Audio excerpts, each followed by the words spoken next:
Hello बच्चों, this is CA Divyang Gyanchandani. Welcome back to our YouTube channel. तो दोस्तों, जैसा कि हमने क्वेश्चन प्रैक्टिस बैच में दो बड़े बड़े चैप्टर्स निपटा दिए, मटेरियल कॉस्ट भी हो गया, लेबर कॉस्ट भी हो गया।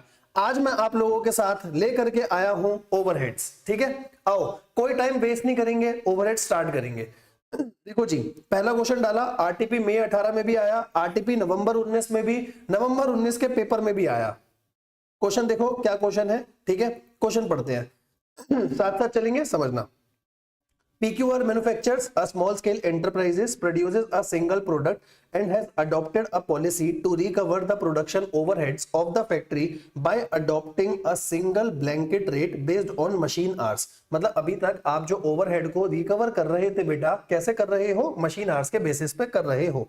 ठीक है सर आगे, the annual budgeted production overhead for the year 2017-18 are 44 lakh. आपके 44 लाख के पूरे बजटेड ओवरहेड्स है और बजटेड एनुअल मशीन आवर्स है 2,20,000। क्या आप मेरे को बजटेड रिकवरी रेट बता सकते हो? होता क्या है आपको भी पता है सर। सबसे पहले अपन निकालते हैं एक बजटेड रिकवरी रेट।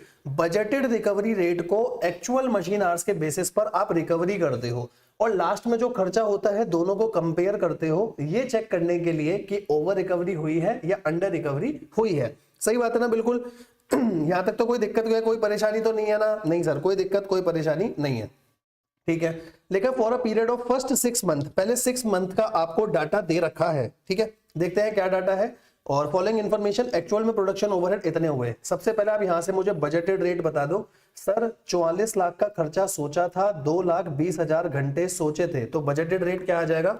नीचे निकाल रखा है पर मैं अपने साथ निकाल लेता हूं। 44 लाख डिवाइडेड बाय 2,20,000, तो रेट आ रहा है 20 रुपए पर मशीन आवर। ठीक है और जो ये खर्चा हुआ था एक्चुअल प्रोडक्शन ओवरहेड, इसमें ये सारे खर्चे भी हुए थे जो एबनॉर्मल नेचर के खर्चे हैं, इन सबको हम हटा देंगे। जैसे paid as per court order, expenses of previous year book in current year, paid to worker for strike period, ये भी अब नहीं होगा। ऑब्सोलीट स्टोर्स रिटर्न ऑफ, ये सारे खर्चे एबनॉर्मल नेचर के हैं, तो पहले इसको एक्चुअल में से आप माइनस कर दो। ठीक है, और नीचे डाटा दे रखा स्टॉक का कि फिनिश गुड्स की प्रोडक्शन हुई है 24,000। 24,000 की प्रोडक्शन हुई है, जिसमें से सेल हुए हैं 21,600। 24 की प्रोडक्शन हुई, 21,600 सेल हुए, तो जो बाकी बैलेंसिंग फिगर बच गया वो क्या हो गया? Closing stock. ठीक है, और क्या बोला? WIP 50% complete in all respect. 18,000 unit है, तो 18,000 का 50% करोगे तो मतलब 9,000 यूनिट ऐसे हैं जो पूरे पूरे कंप्लीटेड है। भाई 18,000 लड्डू हैं और हर लड्डू 50% बना हुआ है, तो मैं बोल सकता हूं ना 9,000 पूरे लड्डू बने हुए हैं। सही बात है ना? Actual machine hours work during the period work, total machine hours work कितने हुए हैं? वर्क हुए हैं 1,16,000 घंटे। It is reveal that from the analysis 1/4 of the over या under absorption was due to defective production policy. भाई जो मेरी अपनी गलती की वजह से हुआ है वो कहां जाएगा? कॉस्टिंग पीनल अकाउंट में। और बाकी का हुआ है इंक्रीज और डिक्रीज इन कॉस्ट, बाजार में महंगाई बढ़ गई, तो ठीक है भाई, उसका जो भी खर्चा होगा मैं उसका खर्चा फिनिश गुड्स के क्लोजिंग स्टॉक पे भी डालूंगा, सेल्स पे भी डालूंगा, WIP पे भी डालूंगा। सही बात है ना? हाँ सर सही बात है। अब देखो ओवरहेड अगर आपको अच्छे से आता है, जैसा कि मैंने अपनी क्लासेस में सब कुछ सही से बताया था, पूरा स्टेप से बताया था। सबसे पहले हम बजटेड रेट निकालते हैं। ठीक है, ये देखो आपको चेक कराता हूं, आपने बजटेड रेट निकाला 20 रुपए। ठीक है सर, कोई दिक्कत नहीं है। एक्चुअल में ओवरहेड हुए कितने? एक्चुअल में ओवरहेड ये हुए थे, एबनॉर्मल नेचर की सारी चीजें हटा दो तो भैया खर्चा हुआ 23,08,300। कोई प्रॉब्लम तो नहीं है ना? कोई प्रॉब्लम नहीं। 23,08,300 का खर्चा हुआ। अच्छा, अगर एब्जॉर्प्शन करते, एब्जॉर्प्शन कितना करते आप? तो 20 रुपए का रेट आपने स्टार्टिंग में सोचा था और एक्चुअल में कितने घंटे हुए थे? एक्चुअल में 1,16,000 घंटे हुए थे। 1,16,000 घंटों पे हर घंटे पे अगर मैं कस्टमर से 20-20 रुपया रिकवर करता बेटा, तो 23,20,000 रुपया रिकवर करता। सुनो, एक कस्टमर आया 20 रुपए दे गया, दूसरा कस्टमर आया 20 रुपए दे गया, टोटल 1,16,000 घंटे का 20 रुपया अपन ने चार्ज कर लिया। ठीक है, तो मैंने रिकवरी कितनी करी कस्टमर से? 23,20,000। मेरा खर्चा कितना हुआ? 23,08,300। भाई साहब मैंने तो ओवर रिकवरी कर ली, ये तो फायदा हो गया दादा। ठीक है, माइनस करा 11,700 का क्या आ गया मेरा? Over absorption of overheads. ठीक है सर, अब क्या होगा, ये जो 11,700 है, 11,700 में उसने बोला था जो 1/4 है वो मेरी अपनी गलती की वजह से हुआ है, ओवर रिकवरी हो गई ना, फायदा हो गया। तो 11,700 का 1/4 निकाला और ये कहां डाल दूंगा, कॉस्टिंग पीएनएल में। जो अपनी गलती की वजह से होगा वो कहां जाएगा, कॉस्टिंग पीएनएल। बाकी का 3/4 निकालो। अब अगर आपको याद हो 3/4 के लिए क्या हम सप्लीमेंट्री रेट निकालते हैं क्या, हाँ सर निकालते हैं। सप्लीमेंट्री रेट कैसे आएगा, क्लोजिंग स्टॉक। दूसरा, सेल कितना हुआ, WIP का 50%, याद आया है ना। देखो सब कुछ करके दिखाता हूं, ये देखो इन्होंने निकाल रखा होगा, नहीं तो अपन निकाल देते हैं। यहां पर आओ, ये देखना ध्यान से। सर सेल कितना हुआ था, सेल बताओ। तो सेल हुआ 21,600, 24,000 में से 21,600 सेल हुआ, तो क्लोजिंग कितना आया, जल्दी बताओ। 24,000 माइनस में 21,600, यह आया 2400, क्लोजिंग स्टॉक आया 2400। WIP कितना होगा, WIP आएगा 9,000। टोटल तीनों को जोड़ो, 21,600, एक आएगा 21,600 प्लस 2400 प्लस में 9,000, ये आ रहा है आपका 33,000। 33,000 आ रहा है, ये देखो 33,000। 33,000 से डिवाइड करा, सप्लीमेंट्री रेट आ गया। अब जो सप्लीमेंट्री रेट आया सब में उठा करके डाल दो। WIP में डालोगे 18,000 का 50%, 9,000 के हिसाब से into supplementary rate. Finish goods में जाएगा जो क्लोजिंग स्टॉक है ना। और सेल वाले को किस में डालते हैं, कॉस्ट ऑफ सेल्स में। एंट्री करने को नहीं बोला, सिर्फ खर्चा डालना है, डाल के दिखा दो। ठीक है सर। सर मजा आ गया सर, ये क्वेश्चन 3 बार रिपीट हुआ है। हाँ भाई ये क्वेश्चन 3 बार रिपीट हुआ है, निहायत ही इंपॉर्टेंट क्वेश्चन है दादा, छोड़ के मत जाना, छोड़ के जाओगे माता रानी पाप लगाएगी। समझ आया, हाँ जी आ जाओ आगे चले। यहां से 6 मिनट में क्वेश्चन हो गया अपना। आओ, आज की वीडियो में आधा ओवरहेड तो मैं कंप्लीट कर दूंगा, ठीक है ये कंफर्म है। अच्छा आगे देखो क्या है, मैक्सिमम प्रोडक्शन कैपेसिटी है 28,000 यूनिट पर मंथ, ठीक है 28,000 यूनिट पर मंथ की कैपेसिटी दे रखी है। Output at different level along with cost data, ठीक है अलग अलग लेवल पर डाटा दे रखा है। जैसे 16,000 यूनिट पर मटेरियल इतना, लेबर इतना, फैक्ट्री ओवरहेड इतना। डायरेक्ट मटेरियल और डायरेक्ट लेबर तो वेरिएबल कॉस्ट होते हैं भाई, है ना। और वेरिएबल कॉस्ट पर यूनिट में सेम आ रहा होता है, चाहे तो आप चेक कर लो। मैंने अपनी कॉस्टिंग की पहली ही क्लास में बताया है, जितने क्लास वाले बच्चे हैं और जो नहीं भी है, बेटा वेरिएबल कॉस्ट तो बचपन से पर यूनिट होती है सेम, है ना। फिक्स कॉस्ट बचपन से टोटल में सेम होती है, और जिसमें दोनों ही फीचर नहीं होते वो सेमी वेरिएबल होती है। मतलब ना तो फिक्स कॉस्ट टोटल में सेम आ रही हो, है ना वेरिएबल में पर यूनिट आ रही हो, मतलब वो सेमी वेरिएबल है जिसके अंदर दोनों पॉइंट है। हाँ सर बिल्कुल सही, है ना। आओ अब जरा देखते हैं, 16,000 यूनिट पर फैक्ट्री ओवरहेड इतना, 18,000 पर इतना, 20,000 पर इतना, ठीक है क्या बोला है, you are required to calculate the selling price per unit at any activity level of 24,000 units. 24,000 unit पे काम करना है by considering profit at the rate of 25% on sale, ठीक है। अब बात समझना, 24,000 यूनिट पर मैं क्या डायरेक्ट मटेरियल निकाल सकता हूं, हाँ सर मैं बिल्कुल डायरेक्ट मटेरियल निकाल सकता हूं। क्या मैं डायरेक्ट लेबर निकाल सकता हूं, हाँ यहां से देखो पर यूनिट निकाल लो और 24,000 यूनिट से मल्टीप्लाई कर लो, पर यूनिट कहीं भी चेक कर लो सेम आएगा। लेकिन भाई ये जो है फैक्ट्री ओवरहेड पहले मुझे चेक करना पड़ेगा, ये सेमी वेरिएबल तो नहीं है। आओ चेक करते हैं। देखो सबसे पहले क्या फैक्ट्री ओवरहेड टोटल में सेम है क्या, नहीं। तो फैक्ट्री ये जो है फैक्ट्री ओवरहेड फिक्स कॉस्ट तो नहीं है क्योंकि टोटल में सेम नहीं है। आप पर यूनिट चेक करो, आओ पर यूनिट निकालें। तो पर यूनिट के लिए 22 लाख को डिवाइड करोगे 16,000 से, एग्जैक्टली सेम आना चाहिए। ये आ रहा है 137.5, 137.5। और दूसरा 23,70,000 को अगर मैं डिवाइड कर दूं 18,000 से, ये आ रहा है 131.66, कुछ सेम तो नहीं आ रहा, मतलब वेरिएबल कॉस्ट भी नहीं है, तो ये सेमी वेरिएबल है। और सेमी वेरिएबल को सेपरेट करना मैंने अपने डेमो लेक्चर में भी बता रखा है, यूट्यूब पे भी डला हुआ है, आप चेक कर सकते हो। ऊपर क्या लेते हैं, डिफरेंस इन फिक्स कॉस्ट, नीचे क्या लेते हैं, डिफरेंस इन यूनिट। तो वेरिएबल कॉस्ट पर यूनिट आ जाता है क्या, बिल्कुल सर आ जाता है। पूरा पीछे प्रॉपर लॉजिक के साथ समझाया था क्लास में कि फॉर्मूला कैसे बना, बट अभी के लिए बता रहा हूं। अगर आपको वेरिएबल ओवरहेड पर यूनिट निकालना है तो ऊपर ले लो चेंज इन फिक्स कॉस्ट, नीचे ले लो चेंज इन यूनिट्स, ठीक है। जो क्लास वाले बच्चे हैं कमेंट सेक्शन में थम्स अप देंगे कि आपको क्लियर है, पूरा का पूरा बताया था अच्छे से क्लास में, पूरा लॉजिक समझाया था, डेरिवेशन समझाई थी। ये देखो कोई भी 2 लेवल का चेंज इन फिक्स कॉस्ट ले लो, मतलब चेंज इन फैक्ट्री ओवरहेड ले लो, फिक्स कॉस्ट नहीं लिखना चाहिए, फैक्ट्री ओवरहेड जो भी है पूरा, तो दोनों का चेंज लिया और नीचे 18,000 माइनस 16,000 या 20,000 माइनस 18,000 जो भी ले रहे हो, ठीक है। तो ये पर यूनिट आ गया इतना 85। अब किसी भी लेवल पे, जैसे मान लो आप किसी जैसे 16,000 लेवल पर करोगे तो कैसे करोगे सर, 16,000 इंटू में 85, ये क्या हो गई वेरिएबल कॉस्ट, ये वेरिएबल कॉस्ट है। आगे फिक्स कॉस्ट मुझे नहीं पता, लेकिन टोटल कॉस्ट 16,000 लेवल पर 22 लाख आ रही है। अब यहां से आप फिक्स कॉस्ट निकाल दो, फिक्स कॉस्ट कहीं भी निकाल लो सेम आएगी। आ गया? आगे का क्वेश्चन आप कर सकते हो। 24,000 यूनिट पे बोला था, 24,000 यूनिट पे सबसे पहले आप क्या निकालोगे, मटेरियल ले लेना पर यूनिट, किसी भी लेवल पे निकाल लेना सेम आएगा, लेबर ले लेना पर यूनिट सेम आएगा, ये हो गई। और इसके बाद हमारे फैक्ट्री ओवरहेड के दो हिस्से होंगे, एक वेरिएबल एक फिक्स। फिक्स तो सेम रहेगा, वेरिएबल 85 था, इंटू 24,000 कर दो, टोटल कॉस्ट आ गई। उसने बोला था प्रॉफिट जो है 25% है सेल का, मतलब कॉस्ट 75% है, तो कॉस्ट को 75% से डिवाइड करो, सेल्स आ जाएगी, सेल्स आ गई, कॉस्ट है, प्रॉफिट आ जाएगा, खत्म, फालतू क्वेश्चन। ठीक है, आगे चल रहा हूं। इसी में एक क्वेश्चन और पूछा गया था, ध्यान से देखना क्या है। ठीक है, बढ़िया क्वेश्चन है, ध्यान से देखो। ठीक है, मशीन और रेट के बहुत बढ़िया बढ़िया क्वेश्चन है दादा, अच्छे से करना।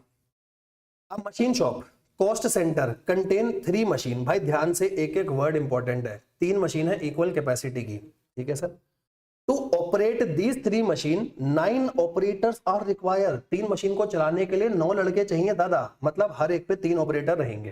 ठीक है, operator are paid 20 rupees per hour, operator को आप 20 रुपए पर घंटा दे रहे हो। The factory work for 48 hour in a week. अब आप एक बात बताओ, विच इंक्लूड, आगे ध्यान से पढ़ना एक एक चीज, विच इंक्लूड, पेन चेंज कर रहा हूं, which include 4 hour setup time.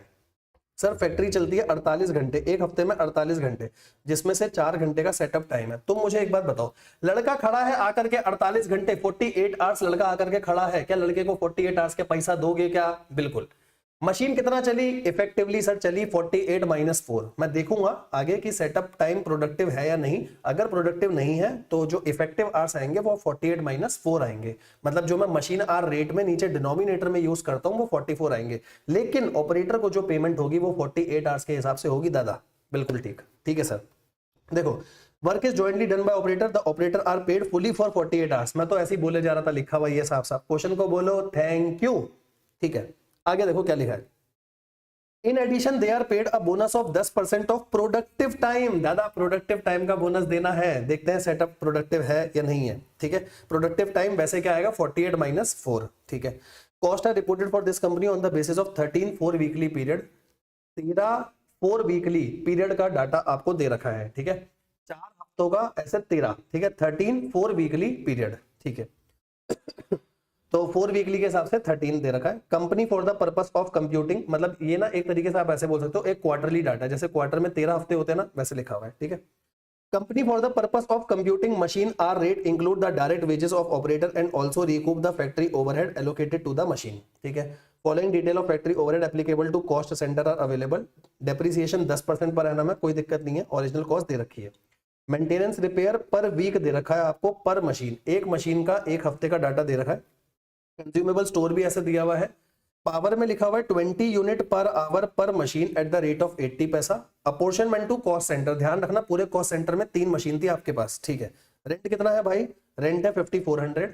Heat और लाइट पूरे साल का खर्चा इतना, फोरमैन की सैलरी पूरे साल की इतनी, अदर मिसलेनियस एक्सपेंडिचर इतना। क्वेश्चन पढ़ो क्या बोला है, cost of running 1 machine for a 4 week period. एक मशीन का निकालना है, 4 हफ्तों का निकालना है, पूरा नहीं निकालना, एक मशीन का 4 हफ्तों का। जैसे देखो आप ना इसको ऐसे भी पढ़ सकते हो, 13 4 वीकली पीरियड, तो ये पूरे साल का डाटा है, 52 वीक्स का डाटा है। हो सकता है मैंने पहले गलत बोल दिया हो, क्वार्टरली बोल दिया हो। 13 4 वीकली पीरियड मतलब 13 × 4 टोटल 52 वीक्स का पूरे साल का डाटा दे रखा है। मुझे एक मशीन का 4 हफ्तों का डाटा निकालना है, बाद में मशीन रेट निकालना है। ठीक है सर, कोई दिक्कत तो नहीं? आओ सबसे पहले चेक करते हैं, सेटअप टाइम के लिए क्वेश्चन नहीं लिखा तो अपन उसको अनप्रोडक्टिव मानेंगे, है ना। 4 हफ्तों के लिए क्वेश्चन करना है, एक हफ्ते में 48 आवर्स थे, इनटू में 4 हफ्ते, है ना।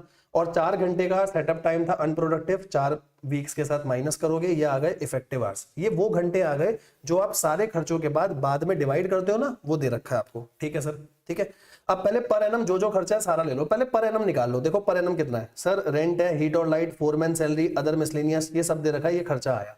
लेकिन सर ये खर्चा पूरे शॉप सेंटर का था ना? हाँ, पूरे शॉप सेंटर में कितनी मशीन है? 3 मशीन है। ये देखो ये खर्चा देखना, ये खर्चा सबसे पहले डिवाइड करा 3 मशीन से। जैसे आपने 3 मशीन से डिवाइड करा, क्या एक मशीन का आया? हाँ सर, मेरे साथ साथ देखना, इधर देखो मेरी तरफ, सीधे होकर के बैठो, इधर देखना, अच्छे से समझ आएगा सब।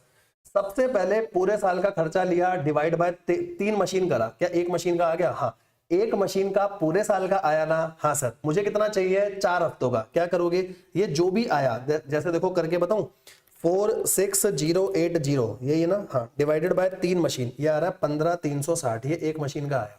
इसको करो डिवाइड बाय 52 हफ्ते, मुझे चाहिए 4 का, तो सीधा डिवाइड बाय 13 कर दूं, ये आ रहा है 1181.54। ठीक है, हाँ सर ठीक है। अच्छा सर वेजेस कैसे पे होगी? वेजेस होगी पूरे के पूरे जितने घंटे थे उतने घंटों की, तो 48 आवर्स इनटू में 4 हफ्ते, इतनी वेजेस पे होगी, है ना। और ये जो आप वेजेस पे करोगे ये एक ऑपरेटर की आई है, इतने घंटे हो गए, हर घंटे के 20 रुपए दे रहे थे इनटू 3 ऑपरेटर। सर 3 ऑपरेटर क्यों करा? अरे दादा एक मशीन में 3 ऑपरेटर है क्या? बिल्कुल, एक मशीन में 3 ऑपरेटर है ना। हाँ ठीक है। बोनस कितना था? प्रोडक्टिव टाइम का, प्रोडक्टिव टाइम मतलब सेटअप माइनस करके 176, समझना। वेजेस पूरे 192 आवर्स की थी, है ना, 48 घंटे इंटू 4 हफ्ते, लेकिन ये कितना है 176। ठीक है, तो 176 घंटों के 20 रुपए के हिसाब से 3 ऑपरेटर का ये आएगी प्रोडक्टिव टाइम की वेजेस, उसका मिलेगा 10% बोनस। ठीक है जी, हाँ सर। इसके अलावा और भी खर्चे थे, जैसे डेप्रीसिएशन है, ये पूरे साल का डेप्रीसिएशन आया आपका, और उसको डिवाइड कर दिया। देखो या तो आप सीधा डिवाइड कर दो 13 से, या ऐसे कर लिया करो जो अमाउंट है डिवाइड बाय 52 इंटू 4, क्योंकि मुझे 4 हफ्तों पे जाना है। ठीक है। रिपेयर मेंटेनेंस सीधा सीधा एक मशीन का 1 हफ्ते का था, इसीलिए 4 से मल्टीप्लाई करा। कंज्यूमेबल में भी सेम करा। पावर में बोला था सिर्फ प्रोडक्टिव टाइम पे लगेगा, ये देखो दिखाता हूं पावर में क्या लिखा है, पढ़ो। क्वेश्चन में कुछ लिखा नहीं है, पर पावर में क्या है 20 यूनिट पर आवर पर machine eight the rate of this. ठीक है, तो भैया पावर तो जब लगेगी ना जब मशीन चल रही है, तो मशीन कब चली 176 आवर्स, एक घंटे में 20 यूनिट यूज हो रहे थे, टोटल यूनिट आ गए और फिर मल्टीप्लाई कर दिया, खत्म। ठीक है, लास्ट में डिवाइड 176 से होगा क्योंकि प्रोडक्टिव टाइम आपका 176 है। ठीक है, बात समझना। अगर क्वेश्चन में कुछ नहीं लिखा तो सेटअप टाइम पे कभी भी बिजली यूज नहीं होती। ऐसे समझो मैं आपकी क्लास ले रहा हूं, तो मैंने एक लड़का बैठा रखा है, तो मैं जब आता हूं यहाँ पे सेंटर पे क्लास लेने के लिए, तो इससे पहले वो सब सेटअप करके रखता है, जैसे ये ऑन करके रखेगा, कैमरा सेट करके रखेगा, सारा काम करके रखेगा। अरे दादा उस टाइम पे बिजली यूज नहीं हो रही ना, जब मैं आऊंगा तब मैं बिजली यूज करूंगा। ठीक है, मतलब मैंने बोला ऑन करके, मतलब वो सब कुछ सेट करके रख रहा है। जब तक क्वेश्चन में कुछ नहीं लिखा मत मानना। ठीक है, आईसीआई के आप खुद देख रहे हो क्वेश्चन, आईसीआई ने कैसे करा हुआ है, अपने को भी सेम टू सेम वैसे ही करके आना है गुरु। ठीक है, आ जाओ अगले क्वेश्चन पे चलते हैं। अगला क्वेश्चन देखो, फिर से मशीन आर रेट का क्वेश्चन आया आपका। एक सेकंड रुकना, ये क्वेश्चन है आरटीपी नवंबर 18। आओ जी अगला क्वेश्चन देखते हैं क्या है। ये वाला क्वेश्चन भी बहुत सुंदर सवाल आया है आपके पास। ठीक है, आगे चलते हैं, समझना क्या है। Shri Ajit limited having 15 different type of automatic machine. Sir 15 machine थी, ठीक है, ओवरहेड एक्सपेंस है, फैक्ट्री रेंट है इतना, और फैक्ट्री रेंट पूरी फैक्ट्री का है, और पूरी फैक्ट्री का फ्लोर एरिया इतना है। मुझे मतलब नहीं है, मेरे को तो जिस मशीन के लिए बोलेगा उसका फ्लोर एरिया देखूंगा कितना है, उस हिसाब से रेंट ले लूंगा। हीट और गैस है 60,000, सुपरविजन इतना है। वेजेस ऑफ द ऑपरेटर है 200 पर डे ऑफ 8 आवर्स, 8 घंटे के 200 रुपए। सर 200 रुपए 8 घंटे के हैं, तो 1 घंटे का रेट हो गया 25। ये बहुत इंपॉर्टेंट कैलकुलेशन है, पहले ही कर रहा हूं। 1 घंटे का रेट 25। ऑपरेटर, लाइन पढ़ना ध्यान से, operator attend to 1 machine when it is under setup, 2 machine while they are under operation. क्या बात है समझना। जैसे मेरा कैमरामैन है, मेरा कैमरामैन है, जिस टाइम पे क्लास को सेटअप करना है तो वो एक ही मशीन पे काम कर रहा है। ठीक है, सेटअप के टाइम पे एक बार, लेकिन जब सेटअप हो गया तो वो अपने रूम में जाकर के एक ही साथ 2 क्लासेस को देख लेता है जब क्लासेस ऑपरेशन में है। समझना, सेम मशीन के साथ।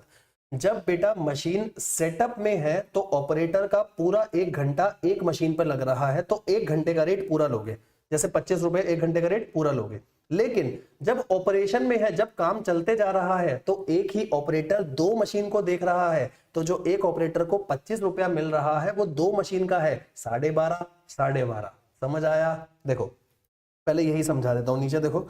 सबसे पहले आपको ये रेट अगर अच्छे से समझ में आ गया, वेजेस सेटअप में 25 है या 12.5 है, क्यों?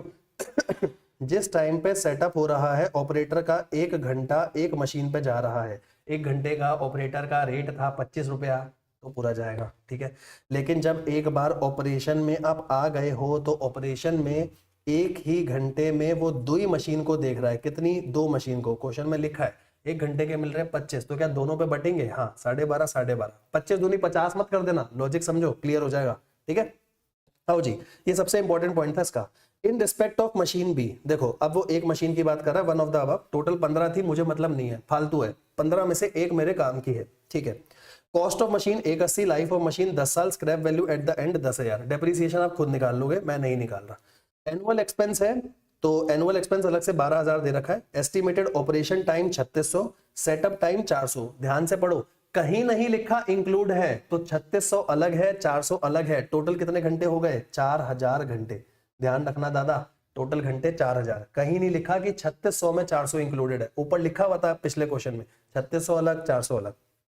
मशीन ऑक्यूपाई 5000 स्क्वायर फीट का एरिया, तो रेंट का खर्चा कितना आएगा? देखो रेंट का टोटल खर्चा है 1,80,000, 1,80,000 डिवाइडेड बाय 1,00,000 स्क्वायर फीट, तो 1 स्क्वायर फीट का आ गया इंटू 5000। ठीक है, पावर की कॉस्ट 5 रुपए है while machine is in operation, मतलब जब मशीन ऑपरेशन में होगी जब भी पावर का खर्चा आएगा 1 घंटे के हिसाब से, बाकी नहीं आ रहा। ठीक है, कह रहा है estimate the comprehensive machiner rate. Comprehensive का मतलब वेजेस वगैरह सब कुछ जोड़नी है, और ये 2 वर्क ऑर्डर है जिसमें सेटअप टाइम अलग दिया, ऑपरेशन टाइम अलग दिया है, तो दोनों का अलग अलग बताना है। अब बात समझो, कुछ खर्चे ऐसे होंगे जो सेटअप और ऑपरेशन दोनों पे लग रहे हैं, तो उन खर्चों को सीधा डिवाइड मारूंगा 4000 से सीधा। ठीक है, लेकिन कुछ खर्चे जो सिर्फ ऑपरेशन में लग रहे हैं उनको डिवाइड करूंगा 3600 से। ठीक है ना, क्योंकि सेटअप और ऑपरेशन अलग अलग है ना। और कितने कितने घंटे? 15 घंटे, 100 घंटे, यहाँ 30 और 190। अब देखो कैसे करोगे क्वेश्चन को। सबसे पहले फैक्ट्री रेंट निकाला, कैसे? पूरी फैक्ट्री का था 180 डिवाइडेड बाय 1,00,000 स्क्वायर फीट, मेरी मशीन का है 5000, कोई दिक्कत नहीं है, बिल्कुल सही चल रहा है। ठीक है, हीट और गैस को सीधा डिवाइड करूंगा 15 मशीन से। क्यों करा आपको पता है, टोटल 15 मशीन का खर्चा था, सुपरविजन भी 15 मशीन का खर्चा था, डेप्रिसिएशन आप कर ही लोगे, आपका प्यारा सा खर्चा है। एनुअल एक्सपेंस सिर्फ मेरी मशीन का था, लिया और ये सारे खर्चे लिए, ये आया 52,000। तो ये एक मशीन का 1 साल का खर्चा आया, डिवाइड बाय 4000 घंटे करा तो 13 रुपए आ गया। 4000 क्यों करा? क्योंकि ये सारे खर्चे सेटअप और ऑपरेशन दोनों टाइम पे लग रहे हैं। सर आप सेटअप पे अलग क्यों निकाल रहे हो? क्योंकि बेटा क्वेश्चन की रिक्वायरमेंट है, क्वेश्चन में सेटअप का टाइम अलग दिया है, ऑपरेशन का अलग दिया है, तो अलग अलग बताना पड़ेगा। ठीक है, यहां तक तो सही है। अब इसके बाद देखो, ये जो मेरी फिक्स कॉस्ट थी, तो फिक्स कॉस्ट तो आ गई 1 घंटे के हिसाब से 13 चाहे सेटअप का टाइम हो चाहे ऑपरेशन का टाइम हो, 13 रुपया तो चार्ज करना है। ठीक है, पावर सिर्फ बिजली सिर्फ ऑपरेशन में लग रही थी, ऐसा क्वेश्चन में लिखा हुआ था। ठीक है, तो आपने 1 घंटे का रेट निकाला ना, तो पावर भी 1 घंटे की सीधा जोड़ दो, कितनी है? 5 रुपए। वेजेस मैंने आपको समझा ही दिया, तो 1 घंटे का रेट आ गया। सेटअप के 1 घंटे के लूंगा कस्टमर से 38, ऑपरेशन के लूंगा 30.5 रुपए, 30.5। बस क्वेश्चन हो गया। अब जैसे वर्क ऑर्डर 1 है, इस पे 15 घंटे और 100 घंटे है, तो 15 को 38 से, 100 को 30.5 से मल्टीप्लाई कर दो, सही है ना। वर्क ऑर्डर 2 30 और 190 मल्टीप्लाई कर दो, आंसर आ जाएगा। अरे सर इतना आसान है? हाँ बेटा इतना आसान है। ठीक है बेटा, क्लास में तो मैंने बहुत ज्यादा डिटेल में सारी चीजें समझाई हैं, अभी तो टाइम लिमिटेड है, तो आपको एक एक चीज जितना हो पा रहा है उतना अच्छे से समझा रहा हूँ। और आप सोच के देखो, अगर आपको इन लेक्चर्स में मजा आ रहा है ना, तो क्लास में तो अलग मजा है। ठीक है, बच्चों के फीडबैक देखो टेलीग्राम पे जाके, आपको मजा आ जाएगा। ठीक है जी, आगे चले गए यहाँ से? हाँ सर यहाँ से आगे चलो। ठीक है, अगला देखो, अगला क्या है? ठीक है, ये अपना क्वेश्चन पूरा हो गया। In a factory a machine is consider to work for 208 hours. जितने क्वेश्चन है सारे डिस्कस कर रहा हूँ। 208 घंटे हैं महीने के। It include maintenance time of 8 hours, setup time of 20 hours, total 28 घंटे इसके अंदर इंक्लूडेड है। Expense data relating to machine, cost of machine इतना है, लाइफ इतनी है, स्क्रैप वैल्यू इतनी, डेप्रिसिएशन आप खुद निकाल देना, रिपेयर मेंटेनेंस सीधी है, कोई दिक्कत नहीं है। रिपेयर मेंटेनेंस को वैसे अपन क्या मानते हुए चलते हैं? वेरिएबल। सर आप स्टैंडिंग और वेरिएबल चार्जेस अलग अलग क्यों कर रहे हो? ये देखो, इशारों इशारों में बात करने वाले, बता तूने ये हुनर सीखा कहां से। क्वेश्चन आपको इशारों इशारों में कुछ बात कर रहा है। देखो, supervisor and operator are permanent, कह रहा है सुपरवाइजर और ऑपरेटर परमानेंट है, तो भैया मेरे हिसाब से जो सुपरवाइजर है इसकी सैलरी भी फिक्स कॉस्ट में जानी चाहिए, ऑपरेटर की भी फिक्स कॉस्ट में जानी चाहिए। आईसीआई ने क्या करा? ट्रीटमेंट फिक्स कॉस्ट का करा, लेकिन उसे दिखाया वेरिएबल में। भाई अजीब पागल हो तुम, ऊपर फिक्स में ही दिखाओ ना जब ट्रीटमेंट फिक्स का कर रहे हो तो। ठीक है, रिपेयर और मेंटेनेंस और कंज्यूमेबल स्टोर के लिए लिखा है वेरी कर रहे हैं, तो ये वेरिएबल होंगे, तो रिपेयर मेंटेनेंस और कंज्यूमेबल क्या होगा मेरे? Variable cost. ठीक है, रेंट हमेशा क्या होगा? फिक्स कॉस्ट, क्योंकि सीधा सीधा फिक्स खर्चा आता है। जिस मशीन की बात हो रही है उसका 1/6 एरिया है, तो 72,000 का 1/6 कर देंगे। जनरल लाइटिंग, जनरल लाइटिंग जब तक कुछ नहीं लिखा फिक्स मानी जाती है, क्योंकि देखो पर मंथ आपसे सीधे सीधे चार्ज करे जा रहे हैं। पावर तो भैया हमेशा ही क्या होगी? Variable cost. यहां तक सही है ना? हाँ, आगे देखो क्या बोला है। Power is require for productive purpose only, सिर्फ प्रोडक्टिव पर्पस के लिए लगेगी। सेटअप टाइम को प्रोडक्टिव तो बोला, लेकिन उसमें पावर नहीं लग रही। भाई साहब दिमाग देखो घुमा दिया पूरा। क्या बोला?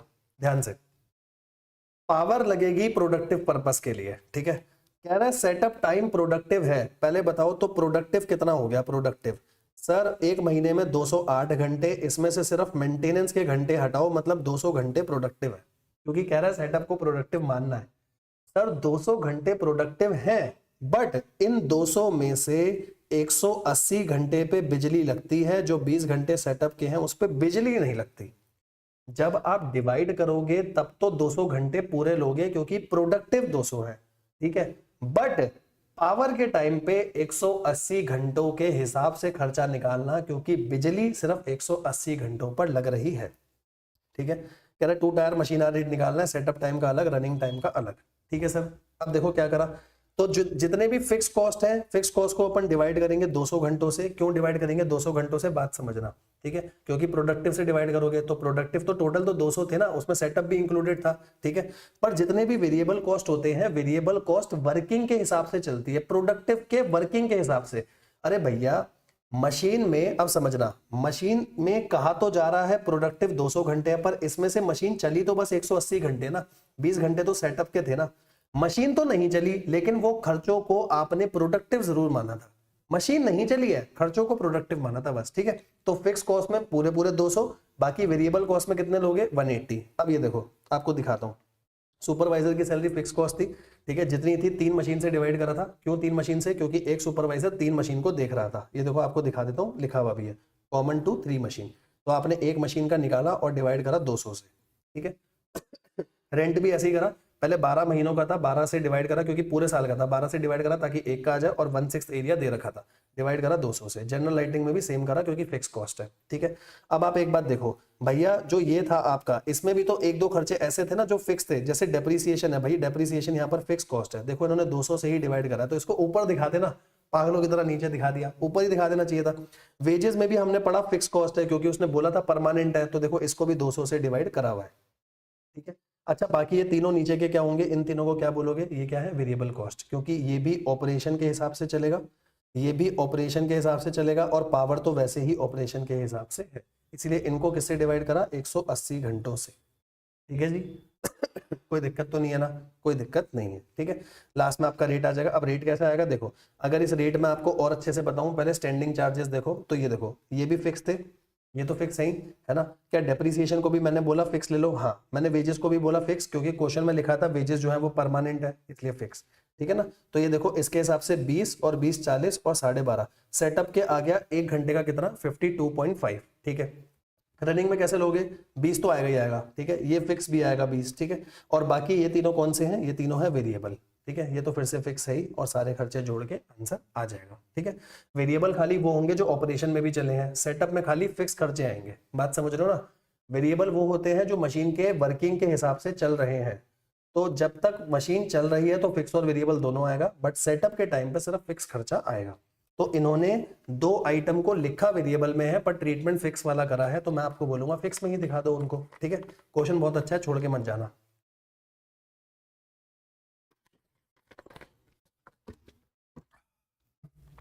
आओ जी आगे चले यहां से, हाँ सर आओ आगे चले। देखो अगला क्वेश्चन क्या है, ठीक है।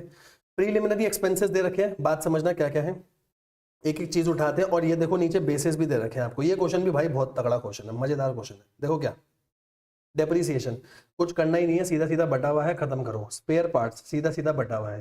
पावर, पावर जाएगा किलोवाट के बेसिस पर, ये आपको दिखा देता हूँ, नीचे 3 बेसिस दे रखे हैं, किलोवाट दिया हुआ है, ये रहा किलोवाट, डायरेक्ट लेबर आवर और फ्लोर स्पेस दे रखा है, ठीक है सर। पावर के बाद अगला खर्चा क्या है, कंज्यूमेबल स्टोर बटा हुआ है। इंश्योरेंस ऑफ मशीनरी, अब देखो इंश्योरेंस जाना चाहिए वैल्यू ऑफ मशीन पे, पर वैल्यू ऑफ मशीन नहीं है, पर डेप्रीसिएशन तो है ना। डेप्रीसिएशन अगर बटा हुआ है मतलब डेप्रीसिएशन आपने वैल्यू ऑफ मशीन पे ही बांटा होगा, तो इंश्योरेंस के लिए अगर कुछ नहीं मिल रहा तो डेप्रीसिएशन के बेसिस पर बांट दो, इजी है ना। इनडायरेक्ट एम्प्लॉय कॉस्ट किस पे बांटोगे, डायरेक्ट लेबर आवर्स पे, जो सबसे ज्यादा इंपॉर्टेंट होगा, मतलब जो दे रखा है डायरेक्ट लेबर आवर्स ही है, ठीक है। बिल्डिंग मेंटेनेंस किस पे बटेगा, फ्लोर स्पेस के बेसिस पर। Annual interest on capital outlay बटता ही नहीं, ये फाइनेंस कॉस्ट है, हमारी कॉस्टिंग में कहीं नहीं आएगी, इग्नोर करेंगे। ये देखो आपको नीचे दिखाता हूँ आंसर में, यहाँ लिखा हुआ भी है, interest on capital outlay finance cost है, क्या होगा एक्सक्लूडेड, ठीक है जी। आगे आना, इसके बाद और कौन सी कॉस्ट है अपनी, monthly charges for rent, rent के लिए किस में बांटोगे आप बताओ, फ्लोर स्पेस में बटेगा, ठीक है। फोरमैन की सैलरी, अटेंडेंट की सैलरी, ये कैसे जाएगी, ये जाएगी इक्वली, सर आपको कैसे पता है इक्वली? नीचे पढ़ो क्वेश्चन में क्या लिखा है, foreman and attendant control all the 3 machine and spend equal time on each of them, इसीलिए इक्वल बांट दिया। यहाँ तक सब कुछ ठीक है ना? हाँ सर, आगे आओ। ठीक है, यहाँ तक हो गया। अब इसके आगे क्वेश्चन में ना सबसे पहले आप ये 3 चीजें पढ़ो, क्या बोला है।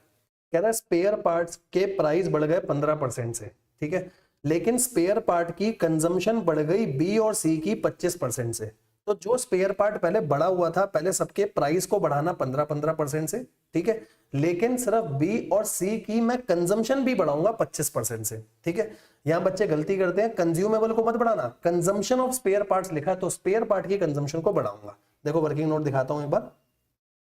सबसे पहले स्पेयर पार्ट जितने जितने क्वेश्चन में थे वो लिख लिए। पहले प्राइस बढ़ाने को बोला तो इसमें 15% प्राइस सबका बढ़ा दो, लेकिन कंजम्पशन सिर्फ 2 की बढ़ाना। ये स्पेयर पार्ट्स आ गए, ये वाले स्पेयर पार्ट्स का खर्चा अपने फाइनल आंसर में दिखाना। ये देखो दिखाता हूँ स्पेयर पार्ट का खर्चा जो फाइनल में आ रहा था उस बेसिस पर आ जाएगा, ठीक है। दूसरा बोला 20% general increase in wage rate. तो जनरल इंक्रीज का मतलब होता है इनडायरेक्ट लेबर को बढ़ाना है, ठीक है। जो आपके ये थे ना नीचे दे रखे थे फोरमैन और अटेंडेंट, इनकी सैलरी को नहीं बढ़ाना, सिर्फ इनडायरेक्ट एम्प्लॉय कॉस्ट को बढ़ाना है। तो इनडायरेक्ट एम्प्लॉय कॉस्ट को आप कितने से बढ़ा दोगे? 20% से। 20% से बढ़ाने के बाद डायरेक्ट लेबर आवर्स में बांटना। जैसे 20,000 है, अब 24,000 हो जाएगा, 24,000 हो जाएगा, उसके बाद बांटना। ये देखो दिखाता हूं, ठीक है, 24,000 हो गया फिर बांट दिया। तो बाकी तो सारी चीजें हो गई। अब इस क्वेश्चन का इंपॉर्टेंट पार्ट आया, घंटे कैसे निकाले। जरा ध्यान से सुनना भाई, बहुत इंपॉर्टेंट है इंपॉर्टेंट पॉइंट है, घंटे कैसे निकाले। देखो क्या बोला है, there are 12 holiday beside Sunday in a year. कह रहा है एक साल में 12 छुट्टियां हैं, संडे को छोड़ के, संडे को नहीं बाकी 12 छुट्टी है। उन 12 छुट्टी में से 2 सैटरडे है, ठीक है। पहले पूरा पढ़ लो। Manufacturing department works 8 hours in a day, but Saturday को हाफ डे काम करते हैं। मतलब अगर सैटरडे को हाफ डे काम करते हैं तो क्या मैं बोल सकता हूँ सैटरडे को 4 घंटे काम हो रहा है? हाँ। All machine works at 90% capacity, और उस 90% में से भी 2% का रीजनेबल ब्रेकडाउन है। तो देखो कैसे होगा, सुनो। पूरे साल में दिन कितने हैं? इनकी वर्किंग छोड़ो, हम अपनी वर्किंग करते हैं, ठीक है। यहीं पर करके दिखाता हूँ, या यहाँ पे स्पेस नहीं है तो यहाँ नीचे इन्हीं के साथ करके दिखाता हूँ। जो इन्होंने करी है देखो आएगा पूरा यही, मैं आपको अपना निकाल के दिखाता हूँ। पूरे साल में 365 दिन, ठीक है। 365 दिन में से 52 तो संडे की छुट्टी आ गई, और संडे को छोड़ के 12 दिन की छुट्टी और थी, 12 दिन की छुट्टी और थी, जिसमें से 2 सैटरडे को थी। तो ये आपने माइनस करा, ये आए 301 दिन, काम करने के 301 दिन आए, ठीक है। काम करने के हैं 301 दिन। अब क्या करेंगे भाई बताओ, 301 दिन के 2 टुकड़े करो, एक आएंगे सैटरडे को, एक आएंगे अदर्स। सैटरडे कितने? पूरे साल में 52 सैटरडे होते हैं, 52 सैटरडे में से 2 सैटरडे की तो छुट्टी हो गई, तो सैटरडे कितने आए? 50 सैटरडे, ठीक है। क्योंकि 52 सैटरडे में से 2 सैटरडे तो ऊपर छुट्टी में काउंट हो गए थे, तो यहाँ है 50 सैटरडे। हर सैटरडे 4 घंटे काम हो रहा होगा, तो यह है 200 घंटे, सही है। अच्छा, 301 में से 50 इधर चले गए, 301 में से 50 इधर चले गए, तो इधर कितने बचे? 251 आवर्स, और 251 आवर्स हर दिन 8 घंटे काम हुआ, तो ये आ गया 2008 घंटे। 2008 ये और 200 ये, टोटल मिला के कितने हो गए? ये देखो 2008 और 2008 और 200 कितने हो गए? 2208 आवर्स। यहां तक सही है। अब 2208 आवर्स का 90% कैपेसिटी पे काम हो रहा है, ये आया 1987.2, ठीक है। इसमें भी 2% का ब्रेकडाउन है, तो 2% का ब्रेकडाउन इस पे लोगे 1987.2 में। ब्रेकडाउन तो उसका होगा ना जितने घंटे काम कर रहे हो, काम करने के लिए सोचा था 1987.2, उसमें 2% का ब्रेकडाउन हो गया, तो ये निकल कर आएगा 1947.46, ठीक है। इस क्वेश्चन को तो मैंने क्लास में भी कराया था, मैंने बच्चों को तो पूरा इतनी बार क्वेश्चन करा दिया था, बच्चों को याद हो गया सर इसमें आजादी वाले घंटे आ रहे हैं 1947, ठीक है। तो जब आप लास्ट में क्वेश्चन करोगे तो मशीन आवर से डिवाइड करोगे, फिर आपका मशीन आवर रेट आ जाएगा। जैसे जैसे बांटना था सब मैंने बता दिया, ठीक है जी। इसमें सबसे इंपॉर्टेंट कैलकुलेशन यही थी, ये हमारी हो गई। आगे देखो, आगे क्या है। Messrs NOP Limited has its own power plant and generates its own power. Information regarding power requirement and power use are as follow. जैसे needed capacity है और दूसरी used है, तो सर needed होती है फिक्स कॉस्ट को बांटने के लिए। ये ध्यान रखना, कोई भी क्वेश्चन आए अगर फिक्स और वेरिएबल अलग अलग दे रखा है तो फिक्स कॉस्ट को बांटने के लिए यूज होगी नीडेड कितनी है, मेरी कैपेसिटी है कितनी, और यूज्ड पे बढ़ती है वेरिएबल कॉस्ट, ठीक है। तो ये जितनी भी कैपेसिटी सबकी दे रखी है इस बेसिस पे मैं वेरिएबल और फिक्स को बांटूंगा, ठीक है।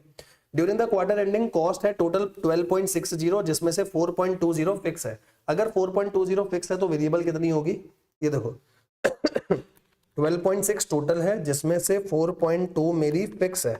अगर ये फिक्स है तो वेरिएबल हो गई 8.4, ठीक है। तो देखो सबसे पहले तो आप फिक्स और वेरिएबल को बांट दो नीडेड और यूज के बेसिस पर। पहले ये दिखाता हूँ, ये देखो आपने वेरिएबल को बांटा यूज के बेसिस पर, ये देखो यूज के बेसिस पर, बाकी को बांटा नीडेड के बेसिस पर, चारों में बांट दिया, प्रोडक्शन में भी सर्विस में भी। ये आ गए आपके टोटल ओवरहेड्स, ठीक है। ये कौन से ओवरहेड आ गए? टोटल। अब टोटल के बाद उसने क्या लिखा है पढ़ो आगे क्या लिखा है? जो सर्विस एक्स है वो बाकी सब में दे रहा है, सर्विस एक्स डिपार्टमेंट जो है बाकी सब में सर्विस दे रहा है 6:4 के रेशियो में, और वाई तो सिर्फ 2 प्रोडक्शन में ही दे रहा है 4:1 में। तो भाई इस बेसिस पे खर्चा बांट दो। जैसे सर्विस एक्स का है 2,70,000, तो 2,70,000 यहां से माइनस होंगे और बाकी तीनों में जाएंगे 6, 4 और 2 के रेशियो में, ठीक है। फिर इनका टोटल लोगे, इनका टोटल आया 2,25,000, 2,25,000 यहां से माइनस होंगे और सिर्फ प्रोडक्शन में बट जाएंगे जो रेशियो दे रखा है 4:1 में, ठीक है। तो अब प्रोडक्शन वालों के आपके क्या आ गए? Total overhead. प्रोडक्शन वालों के देखो टोटल घंटे भी दे रखे हैं, प्रोडक्शन वालों के टोटल घंटे हैं, डिवाइड करो रेट आ जाएगा और अपना क्वेश्चन खत्म हो जाएगा। ये देखो डिवाइड करा, रेट आ गया, अपना क्वेश्चन खत्म हो गया, ठीक है जी। कितने मार्क्स का क्वेश्चन है? 5 मार्क्स का क्वेश्चन है और पेपर में आया हुआ क्वेश्चन है, नवंबर 18 के पेपर में पूछा गया सवाल है, ठीक है। आई होप आपको ओवरहेड्स में बेटा मजा आ रहा होगा, सही चल रहा है यहाँ तक? एक बार प्लीज बताइएगा कमेंट सेक्शन में।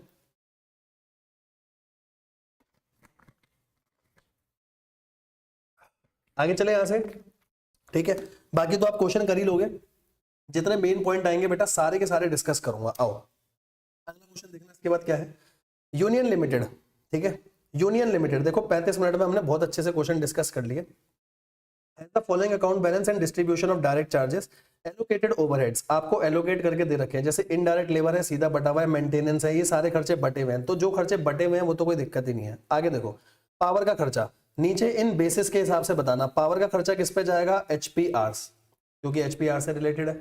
रेंट का खर्चा किस पे जाएगा? Floor space. ये नीचे बेसिस दे रखे हैं सारे, इन बेसिस के हिसाब से बताना। फ्यूल और हीट, सर फ्यूल और हीट जाएगा रेडिएटर सेक्शन के हिसाब से। रेडिएटर का मतलब ही होता है जो मशीन में हीट प्रोवाइड करता है, ठीक है सर। इंश्योरेंस किस बेसिस पे जाएगा? अब देखो चाहे आपका इंश्योरेंस हो, क्या इंश्योरेंस, क्या हो इंश्योरेंस, इंश्योरेंस हो, टैक्सेस हो, डेप्रिसिएशन हो, किस बेसिस पे जाएगा? इन्वेस्टमेंट के बेसिस पर, क्योंकि और कोई बेसिस है ही नहीं। बात समझो, अब टैक्सेस है, डेप्रिसिएशन, किस बेसिस पे बांटूंगा भाई? डेप्रिसिएशन और इंश्योरेंस तो इन्वेस्टमेंट पे ही जाएगा ना, तो टैक्सेस को भी उठा के आईसीआई ने इन्वेस्टमेंट पे बांट दिया। ऐसा माना कि आपने जो लिया है उसी पे टैक्सेस पे करे होंगे, ठीक है।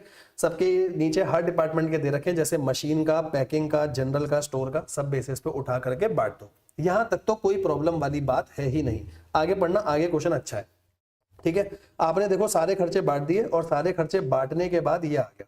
अब ये तो हो गया अपोर्शनमेंट। अब सर्विस डिपार्टमेंट का खर्चा उठा करके प्रोडक्शन में लेके जाऊंगा क्या? हाँ, अब देखो कैसे लेके जाना है, वही मेन है। ध्यान से सुनना, उसको कैसे करेंगे एक बात को ध्यान से सुनना। देखो क्या लिखा है? Expenses charge to store department, कह रहा है जो स्टोर डिपार्टमेंट में है उस खर्चे को बाकी सब में बांटना है 50%, 20% और 30% में। बात समझना, यहाँ पर कहीं खाली स्पेस है? ये देखो ये रही, है ना। तो एक है मशीन डिपार्टमेंट, एक है पैकिंग डिपार्टमेंट, एक है मशीन, एक है पैकिंग। पैकिंग के बाद आ रहा है जनरल प्लांट और फिर आ रहा है स्टोर। तो इन्होंने क्या बोला?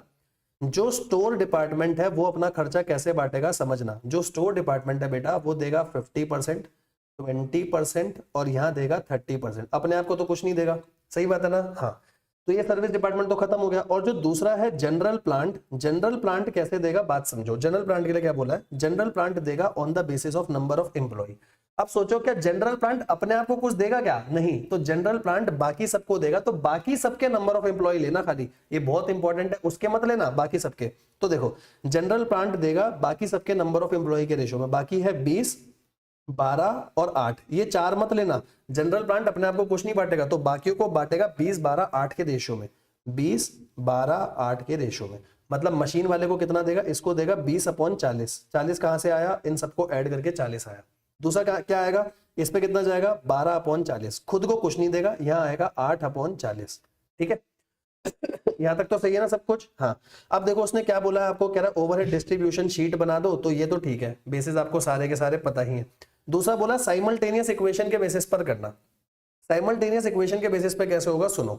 अब साइमल्टेनियस इक्वेशन पे मुझे यही देखना होता है, एक सर्विस डिपार्टमेंट दूसरे सर्विस डिपार्टमेंट को का दे रहा है, दूसरा सर्विस डिपार्टमेंट पहले सर्विस डिपार्टमेंट को का दे रहा है। अब समझो, ठीक है, आसानी से समझना, एक बार में क्लियर होगा। अगर मैं स्टोर वाले को x मान लूं कि स्टोर का टोटल ओवरहेड x है, अगर आपको साइमल्टेनियस इक्वेशन आती है तो अगर स्टोर का टोटल x है तो क्या आएगा, स्टोर पे एक तो आएगा उसका खुद का कितना है देखना, स्टोर का खुद का है 87550, स्टोर का खुद का है 87550 और स्टोर को जनरल वाले से कितना मिला जल्दी बताओ, जनरल वाले से स्टोर को कितना मिला 20%, तो 20% लेगा किसका, जनरल वाले का। क्लियर हुआ क्या, हाँ सर क्लियर हुआ। अब समझना, अगर जनरल प्लांट का टोटल वाई है तो जनरल प्लांट का टोटल वाई कैसे आएगा, एक तो उसका खुद का कितना है जनरल प्लांट का, ये देखो खुद का है जनरल प्लांट का ये वाला 125,775, ठीक है खुद का कितना 125,775, जनरल वाले को स्टोर वाले से कितना मिला जल्दी बताओ, जनरल वाले को स्टोर वाले से कितना मिला, तो देखो स्टोर वाले से कितना मिला 30%, तो कितना आएगा 0.30% ऑफ x। दो इक्वेशन आ गई, दोनों को सॉल्व करो, आगे आपको आता ही है क्वेश्चन, हो जाएगा। इक्वेशन चेक कराता हूं, देखो 87550 प्लस 20%, ये देखो इक्वेशन चेक करना 87550 प्लस 20%, दूसरा है 30%, दोनों इक्वेशन को सॉल्व करो, वैल्यू आ जाएगी a की इतनी आ गई और b की इतनी आ गई, आपकी जो भी वैल्यूज आई है, ठीक है। आएगा आता ही आपको सर्विस डिपार्टमेंट में उतना माइनस, बाकी सब में बढ़ जाएगा, और फिर दूसरे वाले में माइनस, बाकी सब में बढ़ जाएगा, सर्विस ऑटोमेटिकली 0 हो जाएंगे, बाकी हो जाएगा। ठीक है जी, इजी है ना, हाँ सर इजी है, बिल्कुल इजी है मान के चलो इजी है तो बहुत इजी लगेगा। अगला क्वेश्चन देखो क्या है, ठीक है।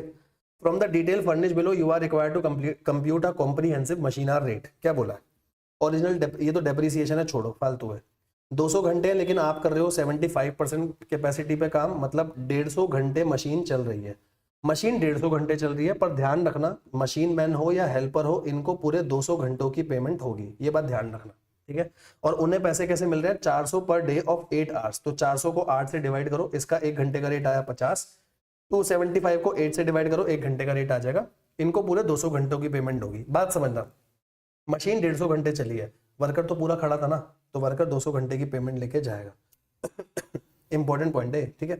पावर कॉस्ट ठीक है दे रखी है, सुपरविजन है, लाइटिंग है, सब कुछ दे रखा है, रिपेयर है, इंश्योरेंस अपोर्शन करके दे रखी है, बाकी सब ठीक है। अब इसमें ये वाला पॉइंट थोड़ा सा इंपॉर्टेंट है, लास्ट का पॉइंट देखना, जिसके लिए मैं क्वेश्चन करवा रहा हूं, लास्ट का पॉइंट ध्यान से देखो क्या है। Worker are paid fix DA of 4575 per month, worker को 4575 महीने के हिसाब से आप पैसा दे रहे हो, प्रोडक्शन बोनस भी दे रहे हो equal to 33.33% of basic wages and DA, उसकी बेसिक वेजेस और डीए ले लो, उसका 1/3 कर दो, 33.33% का मतलब 1/3 है, ठीक है। फिर कह रहा है 10% और जोड़ो बेसिक और डीए में, उसके लीव वेजेस वगैरह के लिए उसे खर्चा मिलेगा, ठीक है। बस बाकी तो बोला कॉम्प्रिहेंसिव लेबर वेजेस निकालो, सारा खर्चा ठीक है, पर वेजेस की कैलकुलेशन देख लो, जैसे इफेक्टिव मशीन आवर्स तो ठीक है भाई 150 आएंगे, कोई दिक्कत ही नहीं है। फिक्स कॉस्ट में आया सुपरविजन चार्जेस, ठीक है, इलेक्ट्रिसिटी, इंश्योरेंस को 12 से डिवाइड करा क्योंकि 1 महीने के लिए क्वेश्चन कर रहे हैं, अदर जनरल को करा, इसको करा क्योंकि ये थे, यहाँ तक तो कोई प्रॉब्लम नहीं है, ठीक है, कोई प्रॉब्लम नहीं है, यहाँ तक सब कुछ सही चल रहा है, ठीक है। रिपेयर मेंटेनेंस बिल्कुल ठीक है, कोई प्रॉब्लम नहीं है, पावर बिल्कुल ठीक है। अब ये ध्यान से देखना इन दोनों को कैसे डाला, वेजेस ऑफ मशीन मैन और हेल्पर थोड़ा सा इंपॉर्टेंट है, इसको देखो ध्यान से, ठीक है। वेजेस ऑफ मशीन मैन और हेल्पर कैसे आएगा सर, सबसे पहली बात आप ध्यान से देखना इनको पेमेंट पूरे 200 घंटे की होगी, ठीक है। 400 रुपए एक दिन का था, एक दिन में 8 घंटे थे, तो 400 को 8 से डिवाइड करो, 50 रुपए घंटा आ जाएगा आपका, और उस बेसिस पे दिखाओगे, ठीक है। 50 रुपए घंटा आ रहा है या 25 रुपए घंटा आ रहा है वो देखना पड़ेगा मेरे को, है ना, मशीन मैन और हेल्पर के केस में, ठीक है। ये लिखा है ₹400 इंटू में 25, 400 एक दिन का। अच्छा इन्होंने क्या करा होगा मैं आपको बताता हूँ, 400 रुपए एक दिन का ना, इन्होंने दिन निकाल लिया। अब दिन कैसे निकाले वो सुनो, ये दिन कैसे निकाल रहे हैं वो सुनो। सर पूरे 1 महीने में 200 घंटे काम हो रहा है और एक दिन में 8 घंटे काम हो रहा है, तो कितने दिन आ गए 25 दिन, एक दिन के 400 रुपए, जैसे मर्जी कर लो चलेगा ना। अब देखो आप एक बात बताओ, आपने लिए थे 200 घंटे, आपने एक का रेट निकाला था, 1 घंटे का रेट आया 50, तो भी तो 10,000 आ रहा है। ये ऐसे निकाल लो 400 रुपए एक दिन के, और दिन कितने, दिन कैसे, पूरे महीने में 200 घंटे, एक दिन में 8 घंटे, ठीक है। ऐसे दूसरे का भी 25 से कर दिया। डीए दोनों का दे ही रखा था तो दोनों का अलग अलग लेना।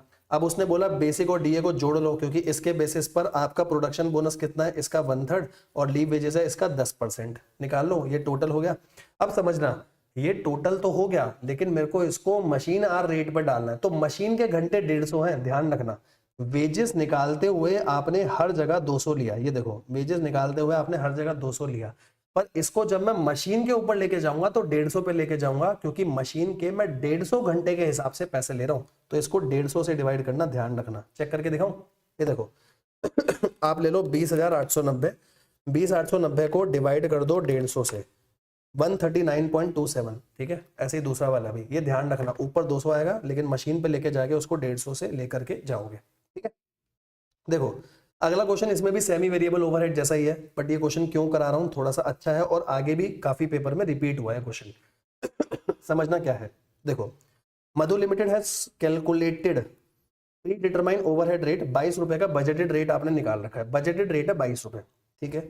और बाकी ये दे रखा है आपको कि 3 मशीन आवर्स के लेवल पर इतने इतने खर्चे दे रखे हैं। तो जैसे हमने पहला क्वेश्चन करा था, आप वेरिएबल कॉस्ट पर घंटे के हिसाब से और फिक्स कॉस्ट टोटल निकाल सकते हो किसी भी 2 लेवल को लेकर के। जैसे देखो इन्होंने लिया डिफरेंस इन टोटल ओवरहेड लिया और 2 लेवल पे लिया, ये पर मशीन आवर आ गया, और उस लेवल पर जैसे 14,500 पर टोटल खर्चा इतना है, वेरिएबल माइनस करा, फिक्स आ गया। तो पहले 2 पार्ट तो यही थे, वेरिएबल और फिक्स निकालने थे, इजी है। तीसरा बोला बजटेड लेवल ऑफ एक्टिविटी निकालो, ये अच्छा पार्ट है, थर्ड पार्ट अच्छा है, ध्यान से देखना। बजटेड लेवल ऑफ एक्टिविटी का मतलब क्या है, क्या आपने ऊपर रेट निकाला था बजटेड 22, इसका यूज करना। ये बजटेड रेट निकला है 22, तो ये बजटेड रेट 22 आया कैसे होगा वो देखो। ये बजटेड रेट कैसे आया होगा, अगर मैं बजटेड लेवल ऑफ एक्टिविटी को x मान लूं कि x घंटे हैं, समझना, अगर budgeted level of activity x है तो टोटल कॉस्ट कैसे आई होगी, x इंटू 8.75, ये हो गई वेरिएबल कॉस्ट, क्योंकि देखो वेरिएबल 8.75 था, प्लस फिक्स है 212, क्या ये टोटल कॉस्ट हो गई। और टोटल कॉस्ट को अगर मैं x r से डिवाइड करूंगा तो बजटेड रेट आना चाहिए ना, सॉल्व करो x आ जाएगा बस, ठीक है। लॉजिक लगाना है, कोई फॉर्मूला नहीं है, बहुत सिंपल है, बात समझो। बजटेड लेवल ऑफ एक्टिविटी 22 दे रखा है, मतलब बजटेड लेवल ऑफ एक्टिविटी का मतलब बजटेड आवर्स कितने हैं वो बताना है, तो आवर्स को x ले लो into variable cost per hour plus total fix cost divided by total hours, 22 आपको दे ही रखा था, ठीक है। अगले में क्या बोला है, कह रहा है अंडर और ओवर एब्जॉर्प्शन बताओ, अगर एक्चुअल आवर्स इतने हैं और एक्चुअल ओवरहेड इतना हुआ, तो एक्चुअल आवर्स है 14,970, आपने 22 के हिसाब से रिकवरी करी होगी, बजट के हिसाब से रिकवरी होगी, और खर्चा हुआ इतने का, ये देखो नीचे दिखाता हूँ, खर्चा हुआ इतने का, रिकवरी करी 329 की, तो ओवर एब्जॉर्प्शन हो गया। बाकी तो अगला पार्ट थ्योरी है, ठीक है जी। आ रहा ना कॉन्फिडेंस बेटा, एक बार कमेंट सेक्शन में जरूर बताना, बिकॉज योर अप्रिसिएशन हमारा मोटिवेशन होता है, तो प्लीज कमेंट सेक्शन में बताना क्या आपको मजा आ रहा है सीरीज में। मैंने आपको वादा किया है 25 मार्च 26 मार्च तक सारा खत्म करा दूंगा कॉस्टिंग, बस डटे रहना, ठीक है। बीच में 2 दिन मेरी तबीयत बहुत ज्यादा खराब थी जिसकी वजह से वीडियो नहीं आ पाई, आगे सारी वीडियो आएंगी, ठीक है। आओ जी अगला क्वेश्चन देखते हैं, क्या क्वेश्चन है अगला, आगे बढ़ते हैं, क्या है। वैसे फालतू क्वेश्चन है, ठीक है, फालतू क्वेश्चन आप खुद से भी कर सकते हो, एक बार पढ़वा देता हूँ जल्दी से। Jaina private limited purchase a machine, machine दे रखी है, सेल्वेज वैल्यू है 15 साल है, डेप्रिसिएशन आ जाएगा, ठीक है। 4500 घंटे चलने वाली थी, but it is estimated that 300 घंटे जो है लॉस्ट हो जाएंगे। अगर 300 लॉस्ट होंगे मतलब पूरे साल में चलेंगे 4200 घंटे, पूरे साल में 4200। अदर डिटेल में रिपेयर मेंटेनेंस पूरी लाइफ की दे रखी है, पूरी लाइफ में 15 साल थे तो 15 से डिवाइड करना अगर 1 साल का निकालना है तो। इंश्योरेंस 2% है कॉस्ट ऑफ मशीन पे, कॉस्ट ऑफ मशीन थी 29,14,800। ऑयल लुब्रिकेंट ठीक है पर एनम है, पावर कंजम्पशन दे रखी है, no power consumption during repair maintenance, मतलब 4200 घंटों पे हो रही होगी। सैलरी 1 महीने की 24,000 है और ये 1/3 टाइम अपना लगाता है। बिल्कुल जस्ट फालतू क्वेश्चन, पेपर का क्वेश्चन एकदम फालतू। ये देखो रिपेयर मेंटेनेंस को 15 से डिवाइड करा, पावर में 4200 लिए, डेप्रिसिएशन तो नॉर्मल है, ये नॉर्मल है, यहाँ पे करा डिवाइड बाय 3, मतलब पहले करा आपने इंटू 12 पूरे साल का है, फिर डिवाइड बाय 3। बिल्कुल फालतू क्वेश्चन था। आगे चले, अगला क्वेश्चन। पानी पीने दो, खांसी अभी तक मेरी ठीक नहीं हुई है।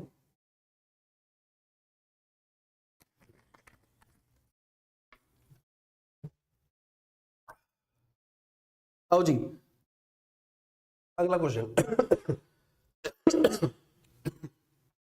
सही चल रही है ना रिकॉर्डिंग, आओ डटे रहना, 4-5 पेज और कराऊंगा, 16-17 पेज तक आज खत्म करेंगे, बाकी अगले लेक्चर में 1 घंटे में खत्म करेंगे। आओ V Limited manufacture luggage trolley for airport factory in which company सारा रख रही, प्रोडक्शन डिपार्टमेंट 2 है, 2 फैब्रिकेशन और असेंबली प्रोडक्शन है, बाकी स्टोर है।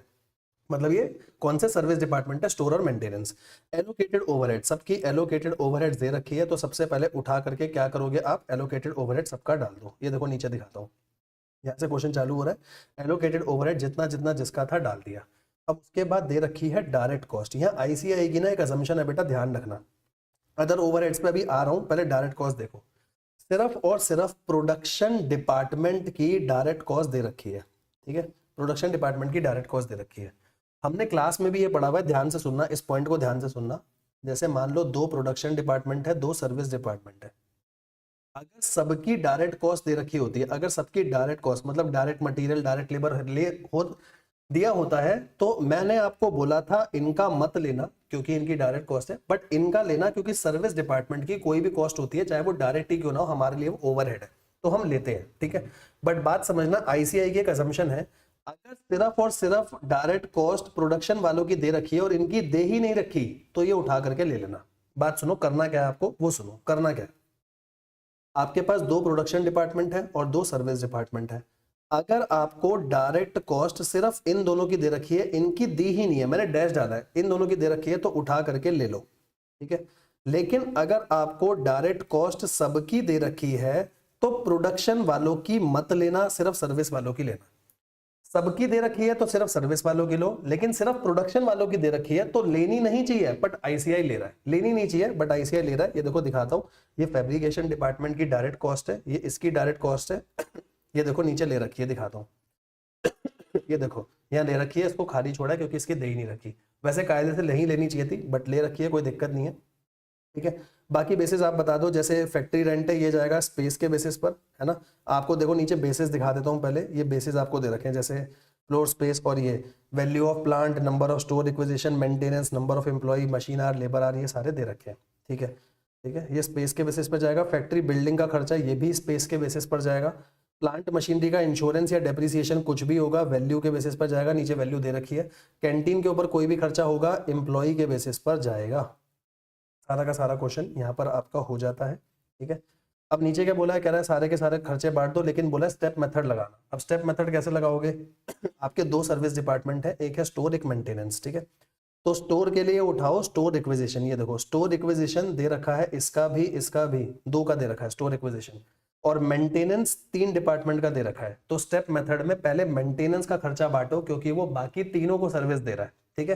फिर जो दूसरा सर्विस डिपार्टमेंट का टोटल खर्चा होगा वो सिर्फ दोनों में बटेगा इस रेशियो में, ठीक है जी।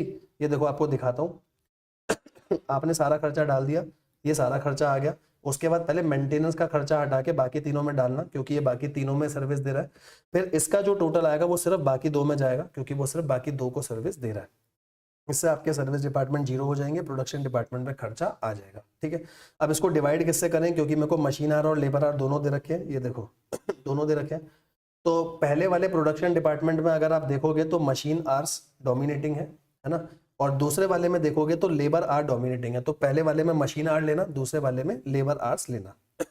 देखो दिखा देता हूँ, पहले वाले में मशीन आर लिए, दूसरे में लेबर आर्स, ये रेट आ गया, और इस रेट के हिसाब से जो लास्ट है जॉब है उसका खर्चा निकाल देना। जैसे इसका मटेरियल दे रखा है, लेबर तो डायरेक्ट आ जाएगी जितनी जितनी आ गई, और जॉब में फैब्रिकेशन में क्या लोगे, फैब्रिकेशन में लेना मशीन आर्स, तो फैब्रिकेशन के लिए मशीन आर्स लोगे 210, पर असेंबली के लिए मशीन ना लेकर के मैं लेबर वाले लूंगा, लेबर वाले हैं 180। वो तो दोनों सेम थे, वरना 210 और 180 आएंगे, लास्ट में गलती मत करना, ठीक है। लेबर में जैसा है वैसा यहाँ 210 और 180, क्योंकि फैब्रिकेशन को आपने पर मशीन आर निकाला है, असेंबली को आपने पर लेबर आर निकाला है, गलती नहीं करनी है, ठीक है जी। आया मजा? क्या कहती है पब्लिक, जल्दी से बताएं, मजा आ रहा नहीं आ रहा? हाँ सर, बस इन क्वेश्चन को करके देखना पड़ेगा, एक बार करना तो पड़ेगा दोस्त, पास होना है तो करना तो पड़ेगा। आओ अगला, रेंट एंड रेट दे रखा है। रेंट एंड रेट पहले आपको सारे बेसिस दिखा देता हूँ, ये देखो रेंट एंड रेट और बेसिस देखते चलना। ये जाएगा स्पेस के बेसिस पर, जनरल लाइटिंग जाएगा लाइट पॉइंट के बेसिस पर, ये जाएगा लाइट पॉइंट। इनडायरेक्ट वेजेस जाएगा डायरेक्ट वेजेस के बेसिस पर। अब देखो डायरेक्ट वेजेस सबकी दे रखी है तो अपन सिर्फ इन दोनों की उठाएंगे, प्रोडक्शन वालों की नहीं उठाओगे। मैंने बोला ना, अगर कोई भी डायरेक्ट कॉस्ट सबकी है तो सिर्फ सर्विस वालों की उठाना, सिर्फ प्रोडक्शन वालों की दे रखी है तो प्रोडक्शन वालों की उठा लेना, ठीक है। पावर का खर्चा जाएगा एचपी के बेसिस पर, एचपी दे रखे हैं मेरे को। डेप्रिसिएशन ऑन मशीनरी, और ये जाएगा कॉस्ट ऑफ मशीनरी के बेसिस पर, ठीक है। बाकी तो इस क्वेश्चन में कुछ है ही नहीं, सीधा सीधा कर सकते हो, साइमल्टेनियस इक्वेशन, दोनों का 10-10% है, खत्म, फालतू क्वेश्चन है बिल्कुल।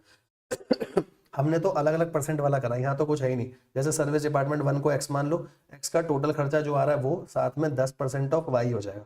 वाई में क्या लोगे, उसका जितना टोटल खर्चा है वो 10% ऑफ एक्स। सॉल्व करो आगे, पूरा क्वेश्चन फालतू है, हो जाएगा, बट ये क्वेश्चन बेटा पेपर में बहुत बार रिपीट हुआ है, आगे और भी आया, 10-10 की जगह 15-15 भी आया है, आईसीआई का इलस्ट्रेशन भी है, तो प्लीज करके जाना। देखो आपको दिखा देता हूँ एक बार टोटल खर्चे ये आ रहे हैं, तो एक बार लिया इसका 10% ऑफ S2, फिर दूसरे में लिया ये और 10% ऑफ S1, सॉल्व कर दो, आराम से हो जाएगा, ठीक है ना।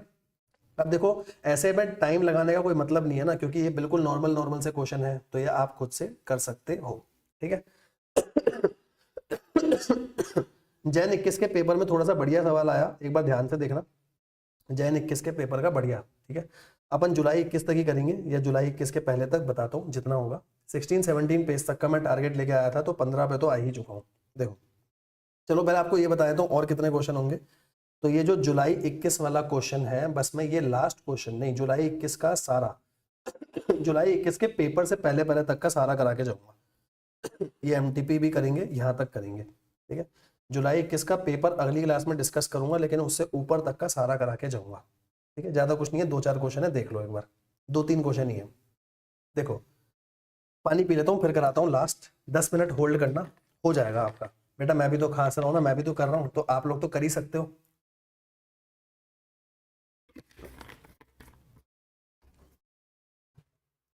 आओ, बस एक रिक्वेस्ट है आप लोगों से, प्लीज कमेंट सेक्शन में जरूर बताना कि आपको लेक्चर्स अच्छे लग रहे हैं, क्या मजा आ रहा है या नहीं आ रहा, जरूर जरूर जरूर बताना, ठीक है। आओ देखो क्या है, machine shop has 8 identical machine manage by 6 operator. 8 machine है, चलाने वाले 6 लोग हैं। Machine can not work without an operator Holi engage on it, मतलब जब तक ऑपरेटर नहीं आएगा मशीन चल ही नहीं सकती। Original cost of all 8 machine, 8 machine की कॉस्ट दे रखी है, ठीक है। यहाँ तक तो कोई झंझट ही नहीं है, ठीक है। मैं एक बार यहाँ पर भी निकाल लेता हूँ अपने सामने, सही है, ठीक है। और नॉर्मल अवेलेबल आर है एक महीने के एक ऑपरेटर के 208, एक महीने के एक ऑपरेटर के 208 घंटे हैं। एब्सेंटिज्म विदाउट पे, मतलब अगर आप एब्सेंट होते हो और पैसे नहीं मिलते हैं, ऐसे 18 घंटे हैं। तो जब आप वर्कर के पेमेंट की कैलकुलेशन करोगे तो ये मत लेना लीव, अगर लीव लेते हो पे के साथ, ये है 20, मतलब इनकी पेमेंट होगी। मतलब अगर मैं वर्कर के लिए पेमेंट की बात करूं तो पेमेंट में क्या बोलोगे, 208 है, 208 में से सिर्फ 18 हटाओगे, 190 घंटे की पेमेंट हमारी हो रही है, ठीक है। यहां तक तो कोई दिक्कत नहीं है ना, कोई दिक्कत नहीं है, ठीक है। अगर मैं बोलूं मशीन कितना चला, क्योंकि मशीन तो वर्कर के बिना चलता ही नहीं, तो 208 में से 18 भी हटाऊंगा, लीव भी हटाऊंगा, क्योंकि मशीन इतने घंटे चली है, ठीक है। और साथ में 10 घंटे और हटाऊंगा, अब ये दे रखा आइडल टाइम, ठीक है। Average rate of wages per day of 8 hours per operator 100 रुपए, 100 रुपए है 8 घंटे के हिसाब से। प्रोडक्शन बोनस 10% है। पावर कंज्यूम, बाकी सारे खर्चे सीधे सीधे दे रखे हैं, कोई दिक्कत नहीं है, बाकी खर्चों में मैं पढ़ भी नहीं रहा, ठीक है। रिपेयर मेंटेनेंस वगैरह सब कुछ है। अब यहाँ एक बात देखना, बस ये बात इंपॉर्टेंट है वर्कर को पेमेंट कितने घंटे की होगी, 208 घंटे 6 महीनों के हिसाब से, क्योंकि सारा खर्चा सारा का सारा डाटा 6 महीनों का दे रखा है। ये देखो दिखाता हूँ आपको, ये देखो following particulars are for 6 month, तो 6 महीनों का डाटा दे रखा है, 6 महीने लोगे और 6 ऑपरेटर हैं, टोटल घंटे इतने। जब वर्कर के पेमेंट की बात आ रही है तो सिर्फ एब्सेंट वाले हटाना, क्योंकि इसमें पेमेंट नहीं हो रही थी। तो 18 घंटे इंटू 6 ऑपरेटर, मतलब पेमेंट होगी इतने घंटों की, ये देखो पेमेंट होगी इतने घंटों की, ठीक है। कैसे करोगे, 7380 घंटे हैं और 1 घंटे की पेमेंट कितनी है, 100 रुपए है 8 घंटे की पेमेंट, तो यहां से पेमेंट आ जाएगी 6 महीनों की, ठीक है। अच्छा, पर मशीन के लिए क्या करूंगा, बाकी के भी हटाऊंगा, 6 ऑपरेटर के ये भी हटाऊंगा, मशीन चलिए 7200, तो लास्ट में जो मैं डिवाइड करूंगा वो किससे करूंगा, 7200 से, ये ध्यान रखना। बाकी तो प्रोडक्शन सीधा 10% है, सारे खर्चे दे रखे हैं, कुछ नहीं करना आपको। सर ये 2 से क्यों डिवाइड करा, क्योंकि पूरे साल का है, हम 6 महीने के लिए क्वेश्चन कर रहे हैं, तो ये सारा 2 से डिवाइड होगा, बाकी कुछ नहीं है, बाकी पूरा क्वेश्चन नॉर्मल है, ठीक है। वर्कर को पेमेंट मिलेगी जो विदाउट पे है, उसको छोड़ के सबकी, पर मशीन के लिए सारे माइनस होंगे, क्योंकि वर्कर आया ही नहीं तो मशीन चलेगी नहीं, ठीक है जी। आई होप आपको अच्छे से क्लियर हो गया होगा। आओ आगे देखते हैं। अब मैन्युफैक्चरिंग यूनिट, अगला question, RTP July 21 was purchase and install a new machine है to its fleet of 5 existing machine, मतलब टोटल 6 मशीन हो गई। अब new machine has an estimated life of 12 साल, एक्सपेक्टेड टू रियलाइज 90,000, ठीक है, डेप्रिसिएशन आ जाएगा, कोई दिक्कत नहीं है। बजटेड वर्किंग आवर्स है 2496 घंटे हैं, कैसे आए हैं, 8 घंटे 312 दिन के, मतलब पूरे साल की बात कर रहा है। आगे पढ़ो क्या लिखा है, plant maintenance work is carried out on weekend when production is totally halted, ठीक है। जो प्लांट मेंटेनेंस के आपके वो हैं घंटे हैं प्लांट मेंटेनेंस के, वो वीकेंड पे होता है। और वीकेंड पे जब होता है जब प्रोडक्शन टोटली हॉल्टेड है, प्रोडक्शन नहीं चल रही, और मेंटेनेंस के घंटे 416। भैया ये 416 2496 से अलग है, कहीं नहीं लिखा इंक्लूडेड, समझना यहाँ लिखा है वर्किंग आवर्स, ठीक है। वर्किंग मतलब जिस टाइम पे मशीन चल रही है, मशीन चल रही है, बहुत ध्यान से, ये छोटे छोटे पॉइंट है, मशीन चल रही है 2496, ठीक है। अच्छा सर मेंटेनेंस हो रहा है 416, माइनस मत करना, मेंटेनेंस वीकेंड वाले टाइम पे हो रहा है जब प्रोडक्शन हो ही नहीं रहा, वो अलग है, ठीक है। आगे पढ़ो, ड्यूरिंग द प्रोडक्शन आवर्स, मतलब 2496 में बोल रहा है, 2496 में during the production hour machine setup और चेंज ओवर होता है, मतलब 2496 के अंदर ही सेटअप और चेंज ओवर होता है, जिसके 312 है। ये 312 इंक्लूडेड है 2496 में ये इंक्लूडेड है 2496 में, ठीक है। Hour require for machine setup and change over, तो इसको अपन माइनस करेंगे। बाकी क्वेश्चन में कुछ नहीं है, एस्टिमेटेड कॉस्ट दे रखी है, ये हर वीक में चेंज हो रहा है, तो हर वीक है तो 52 से मल्टीप्लाई कर देना। 3 ऑपरेटर है 6 की 6 मशीन के लिए, वो आप निकाल लोगे, 30,000 प्लस फ्रिंज बेनिफिट अभी दिखा भी देता हूँ। इलेक्ट्रिसिटी का पढ़ो, क्या लिखा है, during the production hours including setup, setup वेटअप सब में यूज होगा, मशीन कंज्यूम 60 यूनिट्स, ठीक है। तो मशीन चल रही है 60, सेटअप वगैरह सब कुछ लेकर के, मतलब 2496। लेकिन मेंटेनेंस के जो 416 थे उसमें सिर्फ 10 यूनिट के हिसाब से चल रही है, रेट दे रखा है 6, दोनों का अलग निकालोगे। Electricity department general work overhead पहले 5 लाख थे, इस बार 10% से बढ़ाने हैं, ठीक है। आपको दिखाता हूँ, ये देखो 2496 में से सिर्फ 312 हटाना, 416 मत हटाना, वो नहीं है इसमें, तो 312 हटाओगे तो प्रोडक्टिव कितना आया 2184, ठीक है। ऑपरेटर की सैलरी कैसे, 3 ऑपरेटर है, 12 महीने की सैलरी 30,000 के हिसाब से, साथ में 20% फ्रिंज बेनिफिट, डेप्रिसिएशन वगैरह में तो कोई झंझट है ही नहीं, ठीक है। अच्छा डिवाइड हमेशा किससे होगा, 2184 से, ध्यान रखना, क्योंकि 2184 मेरे क्या निकल कर आए हैं, इफेक्टिव आवर्स। इफेक्टिव आवर्स कितने, 2184 हर एक को।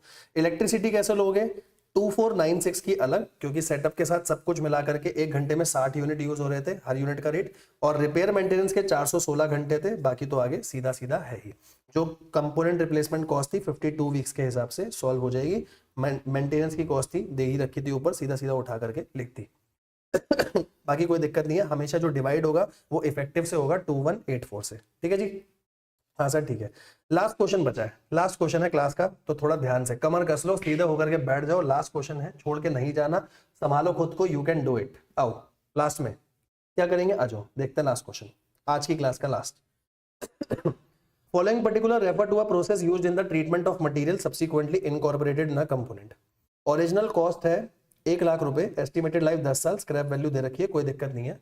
कह रहा है एस्टिमेटेड वर्किंग टाइम, 1 साल का वर्किंग टाइम दिया है, ध्यान से पढ़ना, 1 साल का वर्किंग टाइम दिया है, 50 हफ्ते ऑफ 44 आवर्स, मतलब भाई मैं अपने लिए जो हफ्ते मानते हुए चलूंगा वो 50 मानूंगा पूरे साल में, ध्यान रखना 52 नहीं मानोगे, कितने मानोगे 50, ठीक है। मेंटेनेंस के लग रहे हैं 200 घंटे, आगे लिखा है कोई और लॉस नहीं है, सेटअप का लॉस है 100 घंटों का, is regarded as productive time, productive time है, तो क्या करूंगा सर 2200 घंटों में से पहले तो 200 घंटे मेंटेनेंस के हटाओ, प्रोडक्टिव टाइम है 2000, ये प्रोडक्टिव टाइम आया, और इसके दो हैं 1900 घंटे अलग और 100 घंटे सेटअप के, क्योंकि बोला है सेटअप को भी प्रोडक्टिव माना है, इसलिए मैं अलग से माइनस नहीं करूंगा, ठीक है। इलेक्ट्रिसिटी हो रही है 16 यूनिट लग रही है, और हर यूनिट के 90 पैसा है, लेकिन कोई करंट मेंटेनेंस और सेटअप में नहीं है, तो ना तो मेंटेनेंस में करंट है ना सेटअप में, मतलब 1900 घंटों के हिसाब से निकलेगा, बात समझना, खर्चा 1900 घंटों के हिसाब से निकलेगा, 1900 घंटे, हर घंटे के 16 यूनिट और 90 पैसे, लेकिन डिवाइड किससे होगा, प्रोडक्टिव वालों से या इफेक्टिव वालों से, वो 200 है, पहले ये चीज चेक करा देता हूं, ये देखो, ठीक है, 1900 इंटू 16 यूनिट 90 पैसे, हमेशा डिवाइड किससे होगा 2000 घंटों से, ध्यान रखना हमेशा डिवाइड किससे होगा 2000, क्योंकि 2000 क्या है आपके इफेक्टिव, ठीक है। बाकी तो मेंटेनेंस है, ये पर वीक का खर्चा है, ये देखो which is replace at end of week, तो इसको 50 से मल्टीप्लाई करना, 50 हफ्ते हैं इस बार, ठीक है। ये भी दिखा देता हूँ साथ के साथ, 50 हफ्तों वाला केमिकल सोल्यूशन, ये देखो केमिकल सोल्यूशन को 50 से डिवाइड मल्टीप्लाई करा हुआ है, 200 इंटू 50, ठीक है। और क्या है, to attend and control the operation of machine together with 5 other identical machine, तो दोनों की पूरी कॉस्ट निकाल के 6 से डिवाइड करना, क्योंकि टोटल 6 मशीन है, 5 अदर लिखा है तो एक मशीन है और 5 और, तो 6 से डिवाइड होगा। उनकी कंबाइन वेजेस 1200 है, वीकली वेजेस 1200 है ये देखो 1200 वीकली वेजेस है कंबाइन, दोनों की मिला के, 50 हफ्ते पूरे साल की, डिवाइड बाय 6, ठीक है सर कोई दिक्कत नहीं है। बाकी तो कुछ है नहीं, करंट ईयर का खर्चा अलग से 20,000 का दे रखा है, ठीक है। बाकी यहाँ पे सारा का सारा खर्चा डाल दोगे, है ना, हमेशा डिवाइड होगा 2000 से, लेकिन पावर निकलेगा 1900 घंटों का बटेगा 2000 घंटों में। ठीक है जी। So finally I hope guys आपको यहाँ तक समझ में आया होगा अच्छे से। अगला पार्ट इसका कल तक के अंदर अंदर आपके पास पक्का आ जाएगा ओवरहेड का, बिल्कुल टेंशन मत लो। अब रेगुलर बेसिस पे सारे के सारे आएंगे, 25-26 तक खत्म करा दूंगा। बस एक रिक्वेस्ट है, पूरा देखना, अपने आप पे भरोसा रखना। भाई आया है, पूरी कॉस्टिंग अच्छे से करा करके जाएगा। कॉस्टिंग में इस बार मई 25 में फोड़ के आएंगे। ठीक है जी। प्लीज आप प्लीज जरूर बताइएगा कमेंट सेक्शन में आपको ये वीडियोस कैसी लग रही हैं। ठीक है, क्योंकि उसी से हमारी मोटिवेशन आती है कि मैं बनाऊं वीडियोस। अभी भी आप देख लो, रात के 11 कुछ बज रहे होंगे और मैं ये वीडियो शूट कर रहा हूं आपके लिए। ठीक है, क्योंकि कमिटमेंट है। ठीक है गाइस, चलो लव यू ऑल, मिलेंगे अपनी अगली वीडियो में। ठीक है, I hope you are doing well. चलो bye bye guys, thank you so much.